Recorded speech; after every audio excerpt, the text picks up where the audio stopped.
შემოგვიერთდა ფსიქოლოგი ლანა სულხანიშვილი. სტუმართან ერთად ვისაუბრებთ დედის როლისა და ფსიქოლოგიური პორტრეტის შესახებ. ლანა, მოგესალმებით. ლანა, მოგესალმებით. დედის დღეს და დიდი მადლობა სტუდიაში მოგზავნებისთვის. დიდი მადლობა, მოგესალმებით და მივესალმებით თქვენს ერთგულ მაყურებელს და ვილოცავ ყველა დედას დედის დღეს. გაიხარეთ, საუბრობთ ბუნებრივია დედის როლის ფსიქოლოგიური პორტრეტის შესახებ.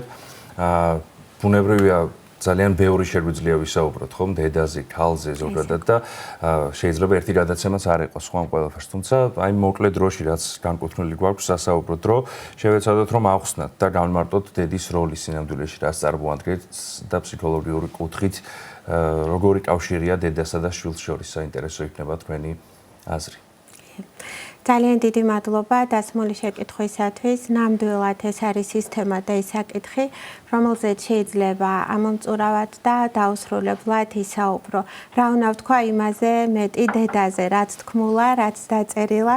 ჩვენი დიდებული მწერალი მახსენდება, როდესაც ის დედაზე წერდა, ზუსტად ასე იწყებდა წერას და ნამდვილად ძალიან ბევრი თქმულა ფსიქოლოგიური თვალსაზრისით, თუ კი ვიმსჯელებთ დედის როლზე, რასაკვირველია დედის როლი შეიძლება ითქვას, რომ გამსაზღვრელიც კი შეიძლება იყოს მთელი ცხოვრების, ადამიანის მთელი ცხოვრების.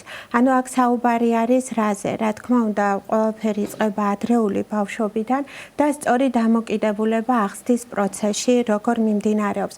როგორი არის მშობლის, დედის დამოკიდებულება. განსაკუთრებით დღეს რა თქმა უნდა, დედებზე ვისაუბრებთ ალბათ და ეს ბუნებრივიც არის და თუმცა აქვე მინდა აღვნიშნო, რომ არანაკლებ მნიშვნელოვანია მამის როლი და არა ცალ-ცალკე დედის და მამის, არამედ ორივე მშობლის როლი არის უმნიშვნელოვანესი. და როცა ამბობთ უმნიშვნელოვანესი და როცა ამბობთ რომ განსაზღვრავს ერთგვარად შეიძლება ითქვას ადამიანის ცხოვრებასაც, აქ რა თქმა უნდა პირველ რიგში აქცენტს ვაკეთებთ აღზრდაზე, როგორი არის დამოკიდებულება და ვიდრე საერთოდ ასე ვთქვათ აღზრდის შესახებ ვისაუბრებთ და როგორი უნდა იყოს ალბათ განსაკუთრებით დედის დამოკიდებულება შვილის მიმართ და აქვე იმასაც აღვნიშნავ, გოგონას მიმართ კიდევ შეიძლება სხვაგვარი დამოკიდებულება ჰქონდეს და ვაჟის მიმართ კიდევ სხვაგვარი დამოკიდებულება. რასაკვირველია შეიძლება იყოს განსხვავება, თუმცა ორივეს აქვს ერთი საერთო მნიშვნელი, ორივეს დის დედა და ეს დედობრივი სიყვარული, დედობრივი მზრუნველობა არის მნიშვნელოვანი.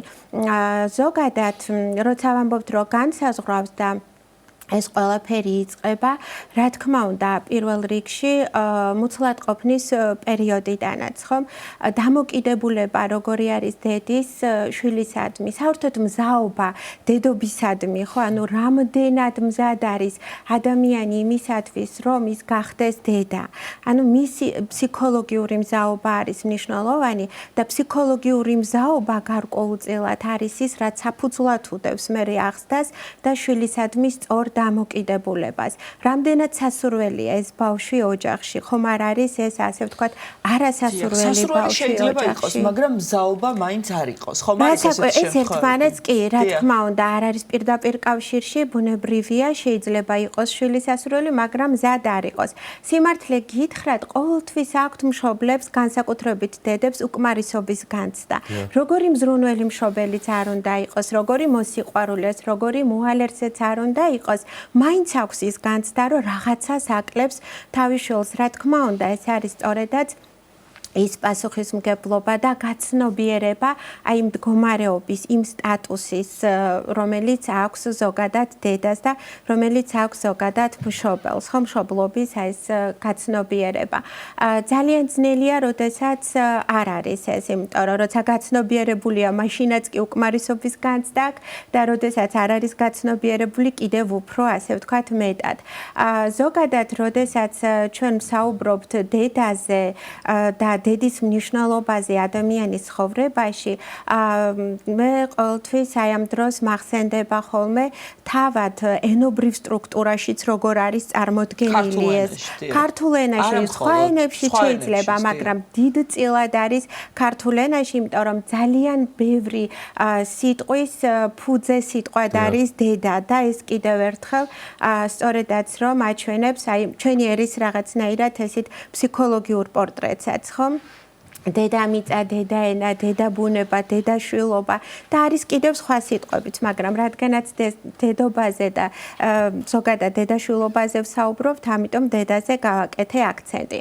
როგორ აღიქვავს ადამიანი საკუთარ თავს, როგორ გრძნობს საკუთარ მნიშვნელობას ამ სამყაროში, რა თქმა უნდა, ეს არის დამოკიდებული აღზრდაზეც. როგორი არის, ასე ვთქვათ, როგორ მიმდინარეობს უბრალოდ აღზრდის პროცესი. ხა აღნიშნეთ ჩვენ მუცლად ყოფნის პერიოდი, რამდენად არის სასურველი ბავშვი, რამდენად აქვს დედას, ასე ვთქვათ, ფსიქოლოგიური მზაობა, რომ ის გახდეს მშობელი, გახდეს დედა და ამავდროულად უკვე უშუალოდ როცა ბავშვი იბადება, უკვე ამ პასუხისგებლობის გაცნობიერება და სწორედ აი ამ მნიშვნელობის გაცნობიერება, რომ ის არის პიროვნება ბავშვი, რომელიც იბადება და როგორი დამოკიდებულება და როგორი ურთიერთობა უნდა ჰქონდეს ამ პიროვნებასთან. სამწუხაროდ ზოგჯერ ისე ხდება ხოლმე, რომ ზოგჯერ ხაზგასმით მინდა აღვნიშნო და არ მინდა ვიფიქრო, რომ ხშირ შემთხვევაში, რომ ყველაფრისთვის იცლიან ხოლმე მშობლები და მათ შორის, რა თქმა უნდა, დედებიც, მაგრამ ნაკლებ დროს უთმობენ ხოლმე შვილებს აღზრდის დროს. გასაგებია, რა თქმა უნდა, არსებობს სოციალური პასუხისმგებლობა, რომელიც აქვს დედას, მაგრამ არ არის ალბათ იმაზე უფრო დიდი, იმაზე უფრო დიადი საქმე, ვიდრე ასე ვთქვათ, აღზარდო კარგი შვილი. ეს არის ასევე იმ სოციალური პასუხისგებლობის ნაწილიც, იმიტომ რომ როდესაც დედა ძალიან რასაკვირველია,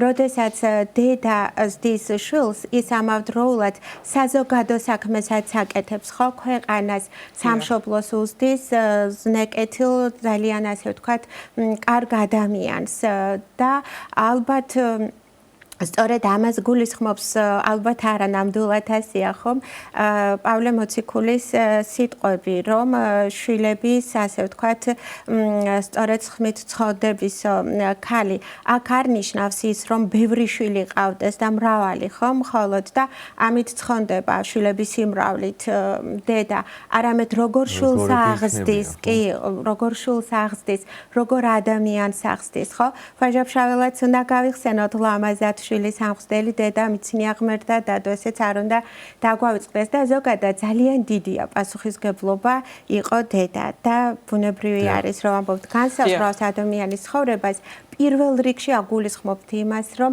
აგრძნობინოს ადამიანს ბავშვს შვილს მნიშვნელობა და დანიშნულება მისი ამ სამყაროში ზრდაზე საუბრობდით და უნდა გითხოთ აუცილებლად დედმამიშვილებთან დამოკიდებული დედმამიშვილების ერთმანეთთან დამოკიდებულებაში რამდენად დიდი როლი აქვს სწორად აღზრდას მითითებებს მიმართულებებს დედის მხრიდან რომ იყოს აწმყოში კარგი ურთიერთობა და სამომავლოდაც შესანიშნავი ურთიერთობა გქონდეს დედმამიშვილთან. ეგ ამბობდით რომ ძმის და ანუ გოგონაშვილისა და ვაჟიშვილის მიმართ არის ხოლმე განსხვავებული დამოკიდებულებები და ის როგორ აისახება შემდგომ მათ განვითარებაზე. დიახ, შევეცდები რომ ეს ორივე შეკითხვა რაღაცნაირად ერთ პასუხში გავაერთიანოთ და ორივე მიმართულებით გავცეთ შეკითხვა. რა თქმა უნდა, შვილების მიმართ დამოკიდებულება არის განსხვავებული არაარსობრივად, იმიტომ რომ დედობრივი სიყვარული პირველ შვილზეც, მეათე შვილზეც, მეხუთე შვილზეც, ანუ თანაბრად ნაწილდება. უბრალოდ, როდესაც ოჯახში არის პირველი შვილი, რა თქმა უნდა, დედას არ აქვს იმდენი გამოცდილება, ხომ პირველი შვილია და ყოველთვის მეტია უფრო სტრესი, მეტია უფრო დაძაბულობა, მეტია უფრო, ასე ვთქვათ, შფოთვა მით უმეტეს, როდესაც თუ ასაკით მცირე ასაკში გახდა იგი დედა. მაგრამ ეს არ ნიშნავს იმას, რომ თუ მეხუთე შვილი ეყოლება, მაშინ არ შფოთავს, მაშინაც შფოთავს, მაგრამ ეს ორი ერთმანეთისგან განსხვავდება. კი, და ის რაც ასე ვთქვათ, რაც გაურკვევლობას ქმნის და ზოგადად, როდესაც არ იცი წინ რა გელოდება და პირველი შვილია, რა თქმა უნდა, უფრო მეტია, ხო, შფოთვა ამ მხრივ. დამოკიდებულება შვილების მიმართ არის განსხვავებული ფსიქოლოგიაში. ზოგადად არის ძალიან კარგი თეორია, ეს გახლავთ ადლერის ინდივიდუალური ფსიქოლოგია და ამავდროულად ამ თეორიის ფარგლებში კიდევ ადლერი გვესაუბრება ბავშვის რიგითობის შესახებ, ანუ მე რამდენი შვილია ბავშვი ოჯახში, მის განვითარებაზე ზოგადად ეს ახდენს გავლენას რიგითობის მიხედვით, ანუ დამოკიდებულებაც მშობლის მიმართ იცვლება, როდესაც პირველი შვილია ოჯახში, ყველა მის გარშემო ბრუნავს, ყველა ოჯახის თითოეული წევრი ზრუნავენ. ანუ შეიძლება ითქვას, რომ მეორე ბავშვი და ამ პირველს თავზე ეხება ყველაფერი. ამიტომ აი აქ არის ძალიან მნიშვნელოვანი ფსიქოგანათლება, რომ ამ დროს გქონდეს დაბალანსებული ურთიერთობა პირველ შვილთან და მეორე შვილთანაც. ეს არის ძალიან მნიშვნელოვანი, რომ არ მოხდეს ისე, რომ გარიყულად და განცალკევებულად იგრძნოს პირველმა შვილმა. რასაკვირველია, რა თქმა უნდა და რომ არ იგრძნოს გარიყულად და განცალკევებულად თავი. ამიტომ ზომიერი დამოკიდებულება მნიშვნელოვანი და დაბალანსება ურთიერთობაში. აი ხშირად არის ხოლმე რომ სწორედ აი ამ კონტექსტიდან გამომდინარე ეს უნდა გავითვალისწინოთ, რომ მშობლებს აი ხშირად ეუბნებიან ხოლმე რომ შეიძლება უფრო მეტად გიყვარს, ვიდრე ასე ვთქვათ მე, ხო? აი უფრო მეტად შეიძლება დედის მიმართ იყოს ეს საყვედური შვილის მიმართ ნათქვამი. იმას ყველაფერს პატიობ და მე ასე ვთქვათ, არაფერს არ მპატიობ, ხო? მე უფრო მიფრაზდები და ასე შემდეგ. ეს აიდან მომდინარეობს, იმიტომ რომ სწორედაც აი აღზრდაში ეს უნდა იყოს გათვალისწინებული, რომ როდესაც ფაქტიურად ხა ყველა შვილი ერთმანეთისგან განსხვავდება პიროვნულად, ხო? და გამომდინარე აქედან ვიღაცა შეიძლება უფრო მეტად სახალისება სჭირდება, აი აქედან მომდინარეობს ეს, ხო? მაგრამ ბავშვის თვალით ეს ყველაფერი სხვანაირად არის დანახული და სულ სხვანაირად არის აღქმული, რომ თითქოს იმ მეორეს ანიჭებს უპირატესობას. მაგრამ აი ესეც უნდა გაითვალისწინოს მშობელმა, რომ თანაბრად მისცეს მაგალითად შენიშნა, თანაბრად მიუთითოს, თანაბრად მოეალერსოს, ხო, მაინც და მაინც მის წინ მოეალერსება იმ მეორე შვილს, ხო? თუ ესეთი განსაკუთრებული დამოკიდებულება სჭირდება მეორეს განსაკუთრებული კიდევ ერთი საკითხი, აი თქვენ საუბრობდით იმის თაობაზე, რომ რამდენად სრულფასოვნად გრძნობს ადამიანი საზოგადოებაში თავს, რამდენად წარმატებულია ეს დიდწილად არის დამოკიდებული დედასთან ურთიერთობაზე და ზოგადად აღზრდის პროცესზე. დედა ყველას უყვარს და ყველასთვის ძვირფასია, მაგრამ არის შემთხვევები, როდესაც არსებობს რაღაც წინააღმდეგობრივი გრძნობებიც დედასა და შვილს შორის და ეს უკავშირდება გარკვეულ ტკივილს, ვთქვათ, შეიძლება დედამ ატკინა შვილს გული, შეიძლება შვილმა ატკინა და რამდენად მნიშვნელოვანია, რომ შვილებმა შეძლონ მშობლისთვის მიტევება, პატიება იმ ტკივილის, რაც მათგან მიიღეს, იმისთვის, რომ გათავისუფლდნენ და არ დარჩნენ ინფანტილურ მდგომარეობაში და გაიზარდონ. რა თქმა უნდა, ეს პირველ რიგში არის მნიშვნელოვანი თავად იმ ადამიანისთვის, ვისაც უჭირს პატიება. პირველ რიგში თვითონ გათავისუფლდება ამ ტკივილისგან და თუ კი ასეთი დამოკიდებულება ხოლმე მშობლებსა და შვილებს შორის, როდესაც თავად ხდებიან ხოლმე მერე შვილები, მშობლები უფრო კარგად უგებენ ხოლმე მშობლებს და ამ დროს ეს პროცესი ხელს უწყობს მათ შერიგებას და უადვილდებათ ხოლმე უფრო პატიება. რასაკვირველია, ძალიან ძნელია წარმოიდგინო და რეალურად არის ხო ასეთი დამოკიდებულებები. სხვაგვარად კითხვაც არ გაჩნდებოდა, ხო? არ დაისმეოდა ეს შეკითხვა და პატიება არის ყველაზე დიდი გრძნობა, მაგრამ ეს პატიება არ მოდის ესე მხოლოდ ცარიელი სიტყვით, ხო? ამას სჭირდება გაცნობიერება, სჭირდება თანაგანცდა, მეორე ადამიანის, ანუ მშობლის ადგილას წარმოიდგინოს შვილმა საკუთარი თავი და აი ეს ხდება მაშინ, როდესაც მერე თავად ხდება ხოლმე მშობელი და მერე უფრო უადვილდებათ ხოლმე პატიება, ბუნებრივია. ასე რომ უპატიებელი ზოგადად არაფერი შეიძლება არ იყოს, ყოველთვის შეიძლება ადამიანმა გადააბიჯოს წყენა და ვიცით ჩვენ წმინდა გრიგოლ ნოსელიც ბრძანებს, ხო, მარადი საკუთარ თავზე მაღლა, ყველა პატიებაზე, ყველა წყენაზე მაღლა უნდა დადგეს ადამიანი და მით უფრო როცა ეს დედაშვილობას ეხება. ორივე მიმართულებით შეიძლება შობელიც იყოს შვილზე ნაწყენი და შვილიც იყოს შობელზე ნაწყენი. მაინც მშობელი შეიძლება ითქვას ადვილად პატიობს, უპირობო სიყვარული აქვს შვილის და შვილი უფრო როცა თვითონ ხდება მშობელი, ან როცა გააცნობიერებს. მთავარი არის, რომ ეს არ არის ის დაბრკოლება, რომლის დაძლევა შეუძლებელია, მონდომება მთავარი და პირველ რიგში თვითონ გათავისუფლდება, წყენა ამძიმებს ადამიანს, უბრალოდ ამ წყენას და ტკივილს გადამუშავება სჭირდება, გაცნობიერება სჭირდება ფსიქოლოგიური თვალსაზრისით. ვანა, რატომ არის ესეთი დღეები მნიშვნელოვანი? აი, რისთვის არის, თქო, აი, ზოგი ამბობს, რომ რა საჭიროა ერთი დღე გამოვყოთ დედის დღის აღსანიშნავად, ან რატომ უნდა იყოს, თქო, ამა თუ იმ დღის აღნიშვნა აუცილებელი ერთ კონკრეტულ დღეს, ისედაც ყოველთვის შეგვიძლია რომ სიყვარული პატივისცემა გამოხატოთ ჩვეულის მიმართ. აი რას ემსახურება ეს დღე, რომელიც სხვათა შორის ჩვენი პირველი პრეზიდენტი ზვიად გამსახურდიას ინიციატივით დაწესდა და 1991 წლიდან აღინიშნება და ასევე ყველა ქვეყანა აღნიშნავს დედის დღეს სხვადასხვა თარიღს. ანუ სხვადასხვა რიცხვში. ძალიან კარგი კითხვა არის ელისაბედ, ძალიან დიდი მადლობა. ზოგადად შეიძლება ითქვას, რომ აქ ჩვენ შესაძლოა ვისაუბროთ დღესასწაულის მნიშვნელობაზეც, ხო? ადამიანის ცხოვრებაში. რატო გჭირდება ხოლმე ასეთი დღეები, ხო? ყოველთვის დღესასწაულია, როცა ადამიანი კარგუნება განწყობაზეა.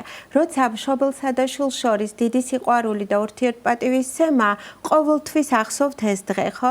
მაგრამ ჩვენი ყოველდღიურობა და აი ეს სოციალური პასუხისგებლობები და ზოგადად მოგეხსენებათ ჩვენ განსხვავებულ ეპოქაში ვცხოვრობთ ხო სულ რაღაც არასაკმარისი დრო გვაქვს და სულ ვჩქარობთ სულ რაღაც ასე ვთქვათ გვიჭირს დროის განაწილება ხოლმე ხო აი თითქოს აი ამ თელს სამყაროს ქაოსში გვახსენებს რომ არის კიდევ რაღაცა საკრალური არის რაღაცა ისეთი წმინდა რომელზეც უნდა შეჩერდე რომელზეც უნდა დაფიქრდე და რომელზეც უნდა გაამახვილო ყურადღება და ეს რა თქმა უნდა ძალიან ადამიანურია. ძალიან დიდი მადლობა მოგზაურობისთვის და გემშვიდობებით. ფსიქოლოგი ლანა სულხანიშვილი იყო ჩვენი სტუდიის სტუმარი.